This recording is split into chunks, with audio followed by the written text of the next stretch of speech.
경상고등학교에 근무 중인 배주현이라고 합니다. 반갑습니다. 제가 이번에 경산을 옮기기 전에 경상북도 영천에서 한 4년 동안 근무했었는데요. 그때 발견했던 이야기들로 논문을 한번 작성했던 건데요. 그 이야기 좀 들려드리려고 왔습니다. 출근길에 이렇게 외국인들이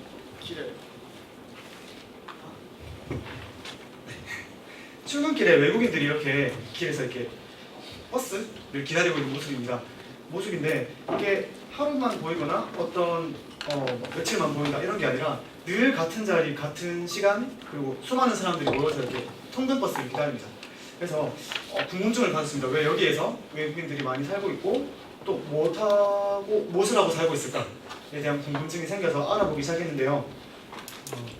일단 먼저 배경을 잠깐 보시면 일단 기본적으로 초고가적 이주가 대두되고 있는 상황, 그다음 그와 더불어서 지방 중소도시에서도 외국인 수가 급증하고 있는 상황이 일단 기본적으로 깔려 있습니다.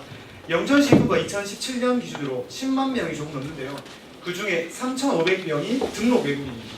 그래서 전체 인구의 약 3.5% 정도가 외국인이라고 할 수 있습니다. 그래서 이 사람들이 모여 사는 지역이 영천 시민들 사이에서는 분명히 이제 그렇게 되고 있고, 그래서 그런 지역들에 대한 조사를 이제 하게 되었습니다. 영천 시민들, 그러니까 학생들이나 선생님들에게 여쭤봤을 때 제일 많이 외국인들이 많이 사는 아파트라고 불리는 지금 두 지역입니다. 왼쪽에 있는 A라는 윤성 아파트라는 곳과 B라는 청솔 아파트라는 지역입니다. 그래서 다른 지방과는 다르게 인구가 적고 또 주택에 대한 정보가 없는 지방에서는 조금 다른 형태의 외국인 밀집 주거지가 생기는 건 아닐까라는 것에 대한 의문을 품게 되었습니다. 그래서 답사와 면담, 설문조사, 그다음 통계 자료와 등기부 등본 같은 것들을 그 해당 아파트 지역 전체를 다 열람해서 확인하게 되었습니다. 이론적 배경은 기본적으로 이런 얘기들인데요. 그 중에 좀 주목할 것은 단순히 어떤 지역을 통계적으로만 보는 것이 아니라 여러 가지 스케일로 나눠서 다중 스케일적인 관점에서 그 지역에 영향을 미친 다른 요소들이 있지 않을까, 이거를 찾아보는 게 그 방법 중에 하나였습니다. 기존의 국내 연구들은 대체로 대도시 위주의 사례가 많았고요. 인구가 충분히 밀집되어 있고 양이 많은 지역들, 그다음 외국인에 대한 어떤 거리감 이런 것들을 포함한 그런 자료 조사들이 많았습니다. 그래서 이런 조사들에서는 연구 지역도 한계가 있었고요. 연구 지역의 스케일에 대한 한계가 좀 뚜렷했습니다. 통계 자료 서비스로 볼 수 있는 그런 읍면동 기준, 아니면 시군구 기준으로밖에 확인이 안 돼서 그보다 더 작은 스케일에서는 외국인이 주거지를 형성하는 데 어떤 영향을 미칠까에 대한 거를 조금 더 질적인 연구를 통해서 조사하게 되었습니다. 그리고 특히 영천 같은 지방 중소도시는 경관이 막 두드러지지는 않습니다. 인구 절대 숫자가 많지 않기 때문에 두드러지지 않는데 분명히 존재하고 있고요. 그리고 대도시와 다르게 조금 시장의 원리가 나타나지 않을 가능성도 있지 않을까라는 이런 것으로 연구를 시작하게 되었습니다. 이건 국내 외국인 추이고요.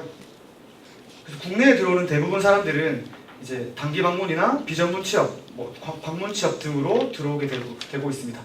모두가 고용 허가제와 관련된 것으로 지금 보고 있고요. 최대 취업 3년까지 가능한 제도가 지금 현재 운영되고 있습니다. 영천시도 지금 꾸준히 외국인 인구가 늘고 있는데요. 2012년부터 많이 좀 증가하고 있는 모습을 볼 수 있습니다. 성비를 보면 등록 외국인 남성과 여성의 비율을 살펴보면 성비가 306 정도로 남자가 엄청 많습니다. 그리고 이들은 대부분 비전문 취업, 이게 2012년 자료고요. 2017년에도 비전문 취업과 일반 연수, 그러니까 기술이 있는 사람들이 들어오는 취업으로 이렇게 두 부류로 나눠져서 많이 유입되고 있습니다. 그리고 국적은 좀 특이하게 베트남 사람들이 좀 많은 편이고요. 영천시 지도입니다. 지도인데 중앙에 있는 그 동 단위 말고 옆에 면이랑 읍들도 같이 있는 도농 통합시인데요. 2010년의 외국인 분포보다 2015년의 외국인 수가 훨씬 증가한 걸 확인할 수 있습니다. 특히나 금호읍이나 남부동, 대창면, 동부동 이런 지역들은 지금 산업단지들이 최근 개발된 지역들이라서 외국인 증가폭이 조금 더 눈에 띈다고 볼 수 있습니다. 그리고 2015년 자료에서 외국인 비율을 이제 표현해 본 건데요. 공단이 있는 금호읍, 대창면 이쪽 지역이 더 많은데 여기는 인구 자체가 많지 않아서 외국인 비율이 더 높게 나타나고 있습니다. 제가 주목한 지역은 금호읍에 위치한 금호읍에 위치한 A라는 아파트, 그 다음 동부동에 위치한 B라는 아파트입니다. 영천 지도인데요. 지금 영천시장과 영천시청이 있는 쪽이 영천시 도심지고요. 그 옆에 오른쪽 동쪽으로 북동쪽에 위치한 동부동이라는 지역이 있는 곳이 지금 언급할 지역 중 하나, 그 다음 서쪽에 있는 금호 원젤이라는 지역, 두 곳이 외국인 밀집 지역으로 사람들에게 꼽히고 있는 지역들입니다. 이게 영천시에서 서쪽에 위치한 금호읍에 위치한 아파트인데요. 큰 길가에 닿아 있지만 주변에 특별한 도심지가 있거나 건물이 많은 곳은 아닙니다. 조금 격리된 지역이기도 합니다. 동쪽에 위치한 동부동의 아파트도 도심에서 조금 멀리 떨어져 있지만 주변에 공단과 다른 아파트들이 같이 건설 중인 그런 지역입니다. 좀 더 상세히 살펴보면요, 아까 영천시에서 서쪽에 위치한 윤성 아파트의 모습인데, 아파트가 비교적 낡은 모습이고 앞에 마트와 외국인을 위한 마트와 폰 가게, 그 다음 제 오른쪽 사진은 그 밤마다 열리는 그런 외국인들이 직접 운영하는 과일 노점 같은 것도 쉽게 볼 수 있습니다. 이 아파트는요, 이런 특징들이 있는데, 특히 평수가 되게 작고 교통편이 편리하고 주변에 외국인들을 위한 식료품과 그런 상점들이 발견되는 지역입니다. 좀 더 자세히 보면 왼쪽에 있는 저 마트가 국제전화카드, 식료품 판매를 하는 곳이고요. 중간에 있는 곳이 인터뷰도 했었는데 태국인이 직접 운영하는 태국 식료품 가게입니다. 그리고 오른쪽에 있는 모습은 월요일마다 주차장에서 열리는 그 월요시장의 모습을 보여주고 있습니다. 이게 영천시에서 동쪽에 위치한 그 동부동의 한 B아파트, 청솔 아파트라는 곳인데요. 여기는 아까 봤던 그 아파트보다 좀 더 넓은데 이곳에도 이런 마트와 밤마다 사람들이 모여서 이렇게 술을 마시고 노는 그런 편의점이 위치를 합니다. 그래서 영천시의 외국인 밀집 주거지를 분석함에 있어서 스케일을 4가지로 구별해서 한번 살펴봤습니다. 세계적 스케일, 그다음 국가적 스케일, 지역적 스케일, 국지적 스케일 이렇게 구별해서 분석을 해보았는데요. 세계적 스케일은 우리 일반적으로 말하는 이런 초국적 이주와 관련된 것들로 볼 수 있고요. 국가적 스케일은 우리나라에서 하고 있는 외국인 고용 허가제 관련한. 그럼 지역적 스케일에서는 영천시의 산업 구조를 들 수 있습니다.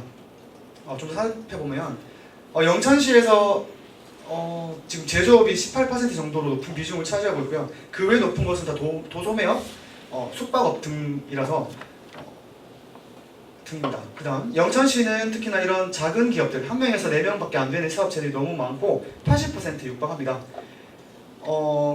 그리고 산업 구조를 보면 자동차나 금속, 고무제품 등등을 만드는 그런 자동차 하청업체들이 많은 지역입니다. 그래서 이런 산업 구조 때문에 외국인들 고용 허가제로 해서 유입되는 경우가 많지 않았나 하는 걸 볼 수 있고요. 우리가 주목할 것은 국지적 스케일입니다. 그 국지적 스케일은 우리 영천 지역에서 특히나 그 아파트 지역에서 사람들이 모이게끔 하는 그런 요인들을 이제 말하는 건데요. 첫 번째는 이주자의 선택입니다. 이 지역은 보증금과 월세가 매우 쌉니다. 다른 영천의 원룸에서 10평이 안 되는 원룸이 30만 원 넘는데 여기는 월세가 15만 원, 25만 원 정도로 매우 싼 편입니다. 그래서 3년 정도만 있다가 나가는 사람들이기 때문에 저렴한 임대료가 가장 중요한 요인이기도 합니다. 인터뷰 내용이고요. 그래서 이분은 돈을 벌어서 직접 구했고 저렴하기 때문에 와서 산다라는 인터뷰를 해줬습니다. 자, 두 번째 이유는 편리한 교통인데요. 영천시가 되게 작습니다. 작아서 시내버스 하나가 중요한 지역을 다 다니는데요. 이 A와 B 아파트 두 곳 모두 다 영천시 주요 부분을 다 지나고 대구광역시랑도 연결되는 그런 시내버스를 안고 있습니다. 이곳은 영천시장에 있는 외국인 상점들의 모습인데요. 뭐 에이스마트라든지 위에 보면 알라딘, 골드 뭐 이렇게 되어 있는 가게들이 있는데 사람들끼리 어떤 커뮤니티가 존재하고 있고 인터뷰를 통해서도 그런 아는 언니를 통해서 들어왔다라든지 아는 사람을 통해서 들어왔다라는 인터뷰를 많이 확인할 수 있었습니다. 부동산 중개업자들이 하고 있는 행동들인데요. 외국인들이 먼저 오면 항상 유성 아파트, A 아파트를 소개해준다라는 그런 인터뷰도 확인할 수 있었고요. 그리고 좀 더 적극적인 모습을 보면 전체 윤성 아파트라는 A 아파트에서 소유주의 7%가 법인 소유입니다. 특히 그 법인 중에서 인송이라는 부동산 대리 업체가 무려 한 100채가 넘는 집을 소유하고 있습니다. 이런 집들은 다 외국인들을 대상으로 하는 그런 부동산 중개업체입니다. 그리고 아파트 가면 1층에 이렇게 부동산 중개업을 하는 소규모 부동산 중개업자들도 많이 있습니다.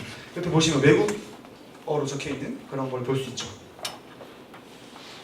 뿐만 아니라 기업들이 또 이 지역을 중개하는 곳으로 알려져 있는데요. 인터뷰를 해보니까 다 3교대 하는 사람들이다. 회사에서 기숙사를 줬다. 이런 것들을 확인할 수 있었고 기업에서도 자기네들이 이쪽에 외주를 주어서 아파트를 살게 해준다라고 설명을 하고 있습니다. 특히 D 아파트, 청솔 아파트는 전체 8% 정도가 법인 소유였는데요. 그 중에서 화신이라는 지역 최대 기업이 가장 많은 집을 소유하고 있었습니다. 금융기관의 역할입니다. 사실 좀 미약한 부분이긴 한데 영천시나 그다음 다른 경상북도에서 특별히 외국인 거주를 위한 어떤 지원을 하지 않는다고 확인을 했고요. 은행에서도 특별한 대출이나 이런 것들을 하지 않는다는 걸 확인할 수 있었습니다. 그래서 외국인 그 밀집 주거지, 그러니까 2A랑 B 아파트라는 것이 생겼던 이유들을 세계적 스케일, 국가적 스케일, 지역적 스케일, 그리고 국지적 스케일로 나눠서 확인할 수 있는데 우리가 좀 눈에 띄게 볼 수 있는 것은 국지적 스케일에서 기업과 부동산 중개업체가 이쪽 지역을 더 중개를 통해서 특정한 두 아파트가 외국인 밀집 주거지가 되고 있는 것 아닌가라는 것에 대한 내용이었습니다. 그리고 중소도시와 대도시의 어떤 외국인 주택시장에 대한 차이인데요. 중소도시가 접근성도 떨어지고 주택시장 분화도 떨어지고 그 다음에 외국인들이 선택할 수 있는 가능성도 떨어진다 라는 것을 상대적으로 말씀드리고 있습니다. 그래서 결론적으로요, 어떤 외국인 이주자 밀집 주거지라는 것이 특정한 스케일에서만 생기는 게 아니라 여러 가지 다규모적 스케일에서 형성되고 있고 특히나 우리 국지적 규모에서 A와 B라는 아파트에서 외국인 밀집 주거지가 형성되는 것은 이주자의 선택, 그 다음 기업, 금융기관, 부동산 중개업자 등등의 영향이 있지 않았나 라는 결론입니다. 발표 여기까지 마치겠습니다.